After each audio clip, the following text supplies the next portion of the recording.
prices that would be charged right before the storm or during the storm. We will have some information, some detailed information. We're going to put it out on the Get a Game Plan app. We'll also have that information available at our website at www.aglismerle.com.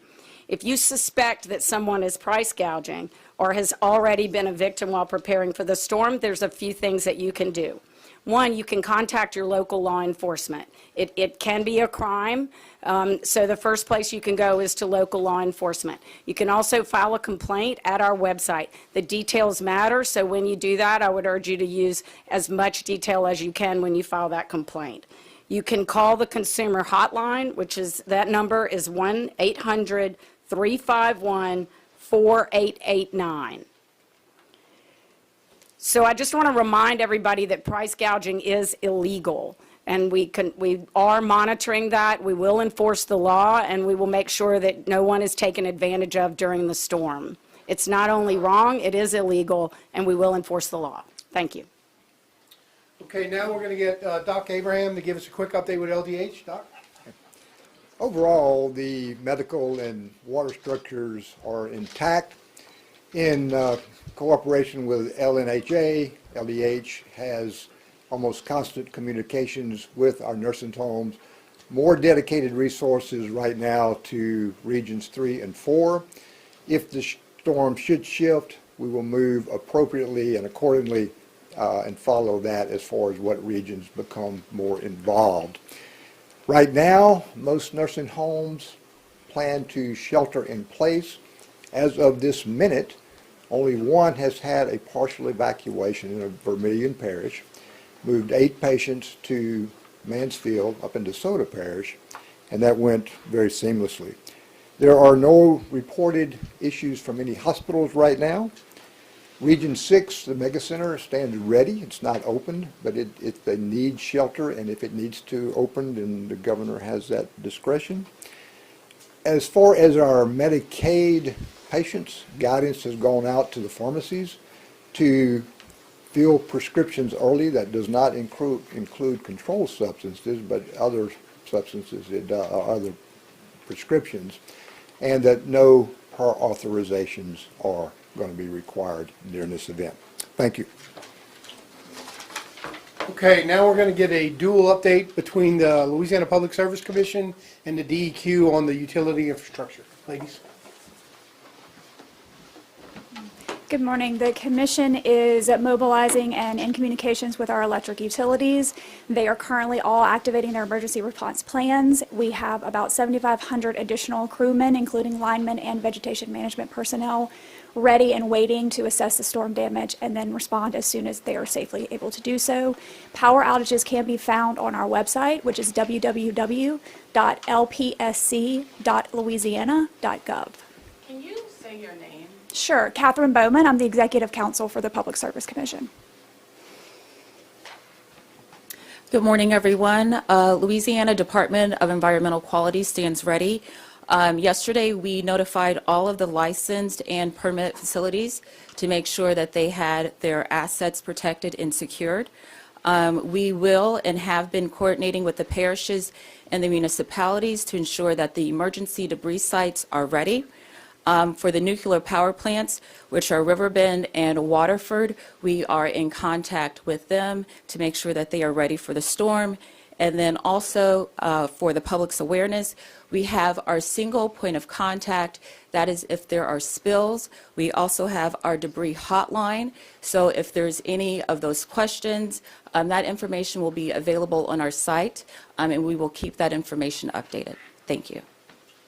Okay, I'm going to turn it over to the governor. Let me shift everybody down a little bit if y'all don't mind. Shift everybody this way. Joe, if you can. And I'm going to turn it over to the governor because it's important that you can see the app right there.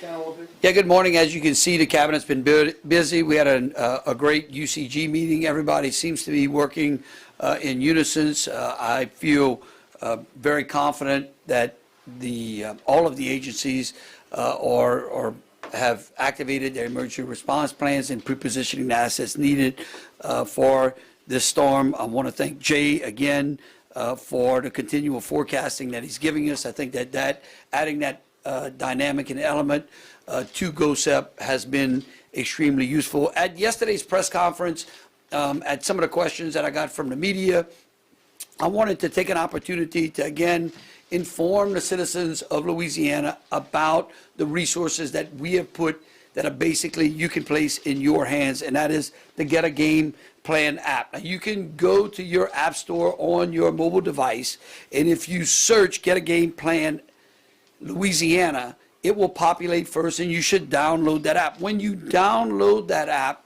it will ask you if you want the app to be able to track you. You may want to do that so that the app can then push out information in your area, because the next notification that you get when you download the app is whether or not you want push notifications sent to you. This app will continuously keep you informed, okay, about information in real time that is happening right here in GOSEP.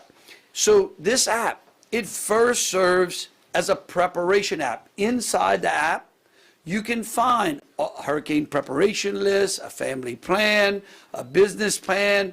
It has information where you can, let's just say you're a single mother with 3 kids and a cat. You can put that information inside the app, and the app will tell you the things that you should populate in your hurricane prepare list, right? And then we know what you have in your household as far as pets and children and personnel. So it's a preparation app. Then secondly, during the storm, it can serve as an information app. It gives up-to-date content that's managed right here by GOSEP. You can literally get information as quickly as I can through that particular app. It also, and then if you end up in an area under which you lose communication, keeping the app on your phone has location-based push notifications, and the data inside for very important information will be housed inside the app. So even if you lose communication, there's vital information that will stay in the app that you can access. And then finally, it serves as a post-storm information center. And so again, so after the storm, information that you're looking for will be available on that app. So I'll give you an example. Resources, disaster recovery assistance, DOT information such as road closures, evacuation plans, weather information, as I said earlier, an emergency preparedness guide, are all things that you can find on this particular app, in addition to the public service announcements that we will push to you while utilizing this app. So again, I highly encourage the citizens of the state to take a look at this app. If you do not have a mobile phone, you can access this on a desktop as well. Again, as you can see by the information that was reported today, we are continually preparing for this storm. We will keep our citizens informed. Again, I'm confident that all of our agencies and our federal partners seem to be working very seamlessly. We are pre-positioning assets so that they will be available to the public on a needed basis. With that, I am happy to take any questions. Yes, sir. With the wobbling of the storm, is that causing any challenges with the pre-positioning of any resources? No, I don't. I don't. I mean, look, and Jay can further confirm this.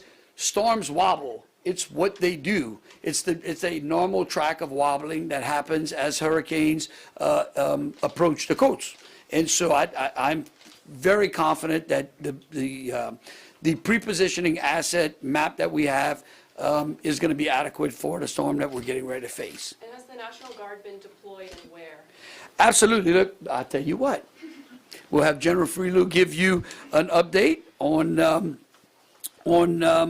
some of the commodities and personnel that he has. Look, I have it right here, too.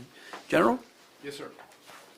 Yeah, thank you. So, yes, the National Guard is mobilizing right now. We are deploying across the coastal parishes and throughout Louisiana. Again, just like the governor said, we have contingencies no matter where the storm wobbles. We place our forces where they can react, go north, go south, east, or west, and react to where we need those service members.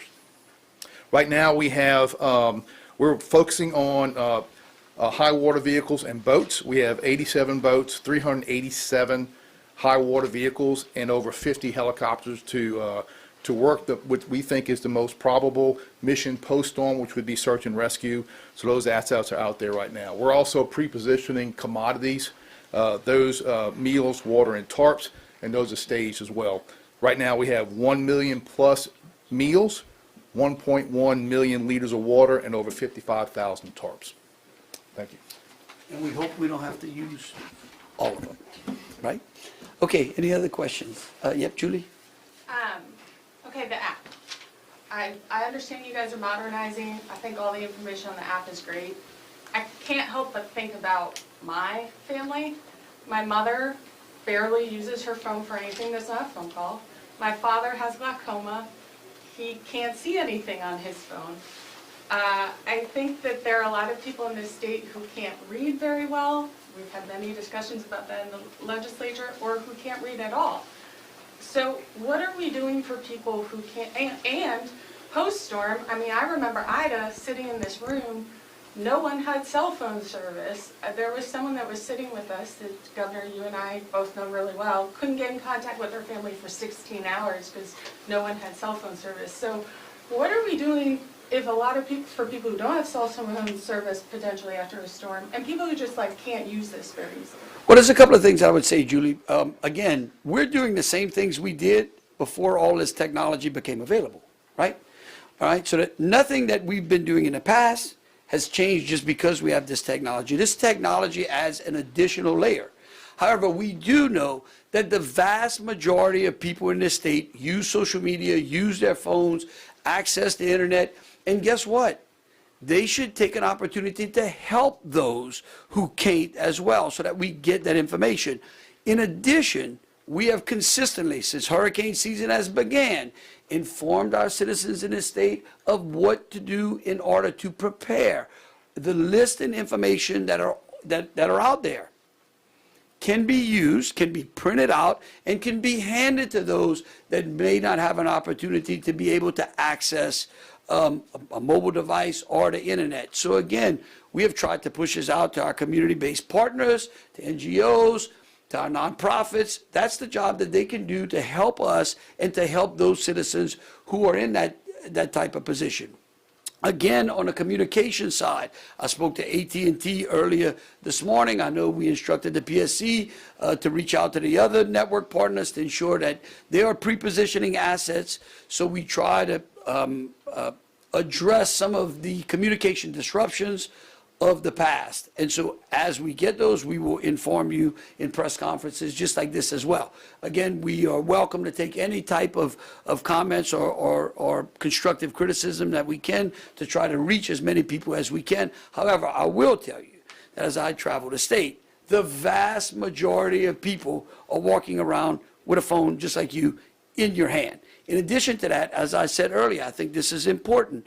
Even if you lose communication, the app is designed to keep vital information on there that you can access. We're not going to have it all, but again, it's better than nothing. So